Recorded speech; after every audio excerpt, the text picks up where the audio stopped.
Olá a todos! Vamos começar então agora a nossa aula de farmacologia básica aplicada do módulo Farmacologia dos Benzodiazepínicos. Então, recordando nossos objetivos, né? O primeiro objetivo foi conhecer os conceitos de ansiedade e insônia, que a gente viu na aula passada, e inclusive vendo o aspecto fisiopatológico também, que está diretamente ligada à questão do potencial de ação e do alcance repetitivo de potenciais de ação e lidar dessa forma, né, alterando, né, a disponibilidade de cargas para que as células dos neurônios, né, consigam ter um tempo maior de descanso e menos ações repetitivas. Hoje, então, nós vamos abordar a questão da ação dos benzodiazepínicos, conhecer como que eles atuam, revertendo os quadros de ansiedade e depressão e os seus aspectos estruturais e eletrônicos também. E mais para frente, então, nós vamos trabalhar, né, na próxima aula, algumas questões clínicas referentes a esses fármacos, sempre observando a questão da estrutura-atividade. Pois bem, lidamos com ansiedade o tempo todo, temos riscos de estar ansiosos, de não conseguir dormir, e para isso, então, precisamos ter, né, uma forma de reverter isso. E então é necessário conhecer alguns aspectos fisiopatológicos importantes para tentar descobrir meios de reverter essa condição adversa. Para isso, então, que nós temos os fármacos sedativos e hipnóticos, dentre os quais, por muito tempo, nós tivemos os benzodiazepínicos e os barbitúricos. Hoje, não se usa mais barbitúricos como sedativos nem hipnóticos, devido ao fato de ser indicado para essas condições clínicas requer doses mais elevadas e que pode levar a complicações sérias, como a questão da depressão respiratória. Ou seja, nas doses para induzir o sono usando um barbitúrico, por exemplo, a quantidade requerida pode afetar a musculatura pulmonar, dificultar o alcance do potencial de ação da musculatura lisopulmonar, lisobrônquica, e a pessoa ter dificuldade para respirar. Então, basicamente, hoje em dia, né, classicamente usamos benzodiazepínicos para a questão, né, da ansiedade e também para a questão da insônia. Bom, então os benzodiazepínicos classicamente têm como definição, né, de seu mecanismo de ação a ligação, né, do fármaco benzodiazepínico ao seu receptor específico, que muda a conformação do receptor GABA, este tornando-se mais receptivo ao GABA, contribuindo para o aumento do influxo de cloro para dentro da célula. Ou seja, nós temos então o receptor GABA, que está próximo ao canal de cloro. Cloro contém carga negativa, e uma vez que o GABA se liga, esse canal tem que ser desobstruído. Só que nem sempre isso acontece. Aí que entra em ação o benzodiazepínico. Vamos tentar detalhar isso, né, de uma forma mais didática para vocês compreenderem. Bom, o que nós temos aqui inicialmente? Nós temos então, né, aqui no canto do vídeo, assinalado em verde, o neurotransmissor GABA. O GABA tem uma função importante para regular a atividade das células, deixando elas menos excitadas. E no caso de uma atividade exagerada, é o GABA que deveria ter a responsabilidade de normalizar o potencial de ação das células, para que eles não se tornassem tão repetitivos. E ele cumpre esse papel, porém na ansiedade há algumas complicações que precisam ser superadas. Então eu tenho o neurotransmissor GABA, eu tenho também o receptor GABA, no qual é constituído de várias porções proteicas carregadas quimicamente, do qual a gente destaca dois locais de carga, a R1 e a R2. R1 é onde se liga o grupo farmacofórico e a R2 é onde se liga as ligações adicionais. Então, o receptor GABA tem esta constituição, ele é um pouco mais complexo que isso, mas para ter em termos de entendimento da ação do GABA, basicamente são essas questões. Bom, E a gente observa também uma questão que é a presença do canal de cloro vizinho à porção que está ligado, né, que é constituída da porção R2 do receptor GABA. E o que acontece? Essa porção R2, quando não está ligada ao GABA, ela se comporta, né, ela tem uma estrutura do qual ela comprime o canal de cloro vizinho a ele. Ou seja, a região proteica R2 do receptor GABA, quando não ligado ao GABA, faz com que esta parte, então, ela empurre o canal de cloro e deixe ele obstruído, não permitindo que a carga negativa entre para dentro da célula. Então, esta é uma das características que nós temos também do receptor GABA, ou seja, a sua estrutura, quando não ligada ao GABA, faz com que o canal de cloro fique obstruído e impede a entrada de carga negativa, que viria através do íon cloro. Daí então, quando há necessidade do controle potencial de ação, o GABA se liga, primeiramente, à sua porção farmacofórica, que é R1, e falta realizar a ligação em R2, que vai acontecer mediante ao encaixe do GABA no seu receptor. Então, o que nós temos? Temos, depois desse encaixe perfeito, que deve acontecer, né, as duas ligações acontecendo, sendo que a R2, para ser efetivada a ligação química, ela desloca em direção ao GABA. E quando eu tenho esse deslocamento, o que eu observo? Eu observo que o canal de cloro passa a ficar desobstruído. E desta forma, o cloro consegue então entrar. Então, o canal de cloro desobstruído permite então a entrada de carga negativa, que vai gerar um movimento de polaridade interna e vai fazer com que a célula entre em estado de repouso, voltando a ficar polarizada. Esta é a ação básica, então, do GABA. Só recapitulando, o GABA se liga ao seu receptor, uma parte farmacofórica se liga, a segunda parte há necessidade da ligação. Para isso, o encaixe tem que ser perfeito, para que a porção R2 se desloque por uma atração química até o GABA, fazendo dessa forma, então, a mudança estrutural do receptor e a desobstrução do canal de cloro. Entrando cloro, mais carga negativa, a célula volta em estado de repouso. Pois bem, mas o que acontece com as pessoas, né, com certo grau de ansiedade? Acontece que a necessidade do GABA se torna tão grande que o GABA vai agir em alguns receptores que são receptores que apresentam um certo defeito. E não existe um encaixe perfeito, mesmo com a ligação do GABA. Ou seja, o GABA se liga apenas na porção R1 e a parte R2 não consegue se ligar, por uma diferença estrutural de alguns receptores GABA. Isso faz com que o canal de cloro continue obstruído, sem entrada de carga negativa. Ou seja, são receptores que apresentam um certo defeito, né, na forma de atuar. Porém, o que a gente observa? A gente observa que, vizinho ao receptor GABA, marcado aqui em preto e agora circulado em vermelho, nós temos o receptor para benzodiazepínicos. E como que o benzodiazepínico consegue, então, fazer com que a célula se torne polarizada e reverta o quadro de potencial de ação alcançado repetitivamente?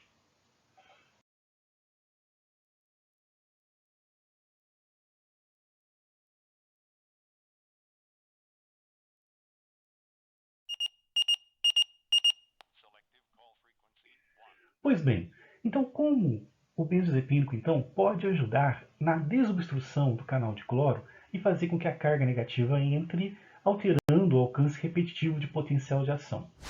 Uma vez que a pessoa ingere então um benzodiazepínico, o que vai acontecer? Ele então vai se ligar no seu receptor vizinho a R1 e vai fazer com que a parte então do R1 se desloque, se aproximando então de R2. O que acontece? Com essa, então, interação física, né, que acontece entre o benzodiazepínico e a porção R1 do receptor GABA, nós vamos ter um encurtamento da distância entre as porções R2 e vai facilitar a junção das duas partes. Ou seja, a interação química por aproximação se tornará mais intensa e vai permitir, então, que a mudança conformacional que se espera aconteça de fato. Isso por quê? Porque existe um deslocamento feito pela presença da molécula do benzodiazepínico que facilita esse encaixe, essa interação do GABA com seu receptor. Como resultado, nós temos o quê? Desobstrução, que só acontece porque o benzodiazepínico, né, fez esta mudança física conformacional no receptor GABA, deslocando, né, o R1 para próximo de R2, fazendo que a molécula de GABA então se encaixe perfeitamente.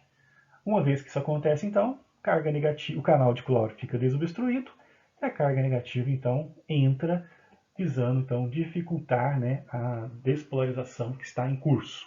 Isso afeta o alcance potencial de ação e reverte sintomas de ansiedade e de insônia também. Bom, então o que a gente ainda pode observar? Que nós temos então uma molécula que ela tem algumas características de interesse. O que está assinalado aqui em vermelho é o nosso grupo farmacofórico, que é uma porção carboxamida. O que está marcado aqui em amarelo é a porção que confere a lipofilia necessária, minimamente necessária, para que o fármaco consiga chegar ao sistema nervoso central. E marcado aqui em cinza, nós temos o cloro, que é um elemento químico modulador. Por quê? Porque ele desloca a densidade eletrônica próximo dele e modula a ação do grupo farmacofórico, deixando ele menos reativo e na reatividade necessária para ser terapêutico, né? Então, destacando, né, a presença da carboxamida, né, como elemento farmacofórico, e os demais elementos químicos com a atividade de regular a solubilidade e de modular o efeito do grupo farmacofórico. Então aqui, né, mais uma vez, o esquema, do qual tem, né, alguns outros detalhes, que é importante. Por exemplo, né, a presença no carbono 3 do anel heterocíclico maior de possibilidade de se ter hidroxila. Uma vez que se tem hidroxila, muda a solubilidade desse fármaco pela possibilidade de realizar ligações de hidrogênio. Além, né, de outras mudanças que pode acontecer no grupo farmacofórico, que vai aumentar a afinidade e aumentar a potência do fármaco também. Bom, vamos ver ainda a questão da estrutura e atividade. A molécula ali em questão é o diazepam, que é um dos principais representantes da classe dos benzodiazepínicos e é um composto lipofílico. Se ele é lipofílico, ele tem uma grande capacidade de atravessar a membrana lipoproteica. Isso faz com que ele tenha uma absorção rápida.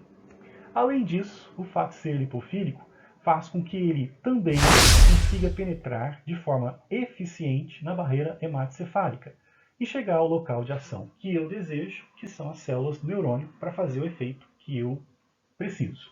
Então, para situações de ansiedade generalizada, que eu preciso de uma resposta rápida, os benzodiazepínicos lipofílicos são, né, os mais indicados, devido à sua ação rápida, que é obtida por esta característica química. Além disso, com relação à estrutura e atividade, temos o fato dos lipofílicos serem, né, convertidos em compostos hidrofílicos para sua eliminação. Isso requer o quê? Requer participação, né, do citocromo P450 em diversos tipos, né, de reações que acontecem, sendo principalmente a hidroxilação a que mais ocorre, e a formação então de compostos, né, polares, que podem ser ativos até chegar ao inativo, onde nós temos então a excreção nos rins. Então o que acontece? No caso específico do diazepam, né, ele pode passar por duas vias de metabolização até formar o composto oxazepam, que é o que é a versão mais hidrofílica e que é eliminado na urina. Ele pode sofrer uma desalquilação ou pode sofrer uma hidroxilação também. E tudo no final vai formar então, né, o oxazepam. Qual que é o detalhe importante da questão de ser lipofílico? Todos esses metabólitos ativos que são formados têm boa atividade. Então, a vantagem que se tem é que você tem um tempo de ação maior, porque você usa o fármaco e os metabólitos ainda continuam tendo atividade. A desvantagem é que, se eu tiver algum problema hepático, esse fármaco pode bioacumular. E a segunda questão é que outros fármacos que vão ser biotransformados podem levar a um processo de interação medicamentosa. Visto isto, né, nós vemos então a necessidade, então, às vezes, de ter fármacos com características químicas diferentes. E foi isso o que foi planejado, né, em termos de estrutura e atividade. Então, nós observamos aqui o diazepam, o mais lipofílico de todos, e vemos que temos outros compostos que têm, né, algumas mudanças químicas que a gente pode analisar. Vamos começar pelo oxazepam. Qual a diferença básica que a gente pode observar? Que no oxazepam nós temos hidroxila. E a hidroxila, nesse caso específico, ela faz o quê? Faz ligação de hidrogênio com a água e deixa essa molécula mais hidrofílica quando comparado com o diazepam. Fora isso, né, a restante da molécula parece semelhante, com a exceção de que, né, o diazepam apresenta um grupo metil e o oxazepam já não apresenta esse grupo metil, sendo mais disponível para entrar em ação logo. E na questão do lorazepam, o que a gente observa? Observa que, além do cloro que está presente em todas as estruturas aqui presentes, nós temos um cloro a mais. E o que isso significa? Significa, inicialmente, que a densidade eletrônica fica deslocada em direção aos cloros, e pelo fato de aqui ter um cloro a mais, fica mais fácil deste hidrogênio sair. E quanto mais fácil for para esse hidrogênio sair, mais hidrofílico ele fica, por ser mais fácil dele realizar ligações de hidrogênio com a água. Então, qual é a grande diferença do lorazepam para o oxazepam? A presença de um cloro a mais, que desloca a densidade eletrônica e faz com que o hidrogênio da hidroxila saia mais fácil, a ponto de realizar uma ligação de hidrogênio. Lembrando que esse hidrogênio não se ioniza, mas ele se desloca, né, com uma certa facilidade para realizar a ligação de hidrogênio com a água.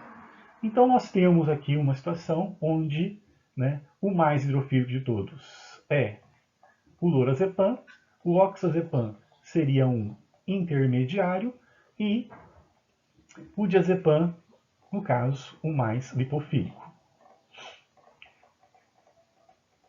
E assim é a classificação química quanto à solubilidade destes fármacos então. Lorazepam hidrofílico, oxazepam intermediário e o diazepam o mais lipofílico entre eles. Quais são as consequências disso em termos de estrutura e atividade no organismo? Vamos pegar então o lipofílico. O lipofílico, né, ele vai ter suas características, assim como o intermediário e assim também como o hidrofílico. Se a gente considerar primeiro o lipofílico, nós vamos ver que ele tem uma boa absorção, porque sendo lipofílico ele passa mais facilmente pelas membranas do intestino e é mais facilmente absorvido. Vamos ver também que ele chega mais fácil no sítio de ação, porque atravessa mais rapidamente a barreira hematoencefálica. A gente observa também que ele vai necessitar sofrer biotransformação hepática e vai formar metabólito ativo, como a gente viu no exemplo anterior, até chegar o momento que ele vai ser então eliminado.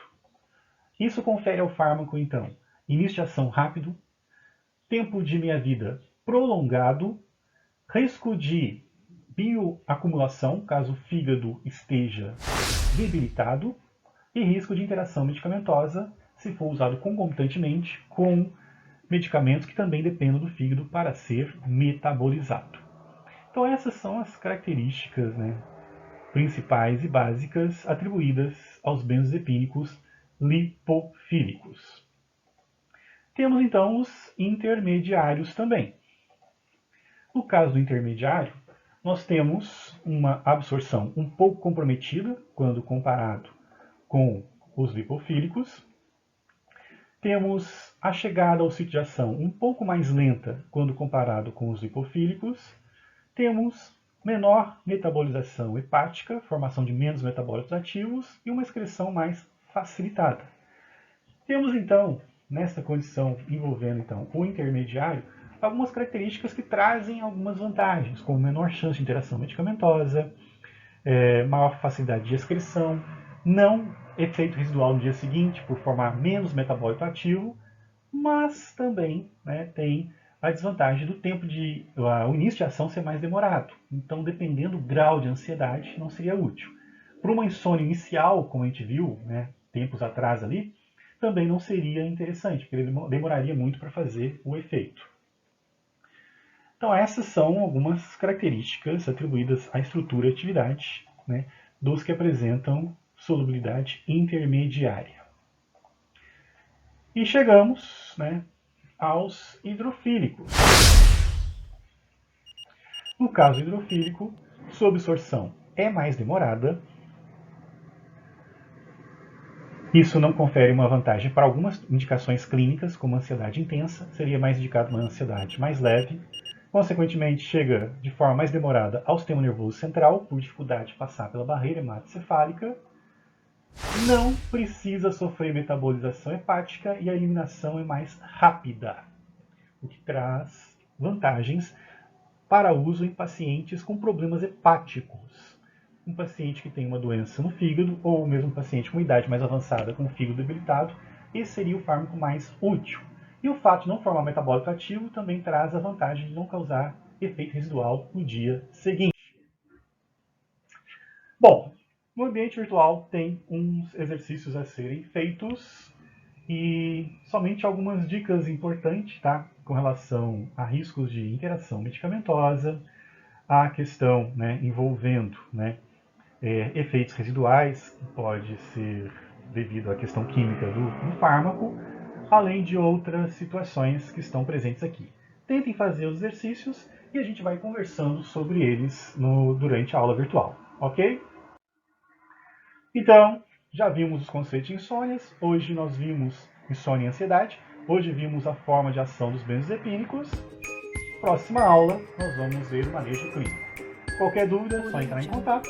Até a próxima aula.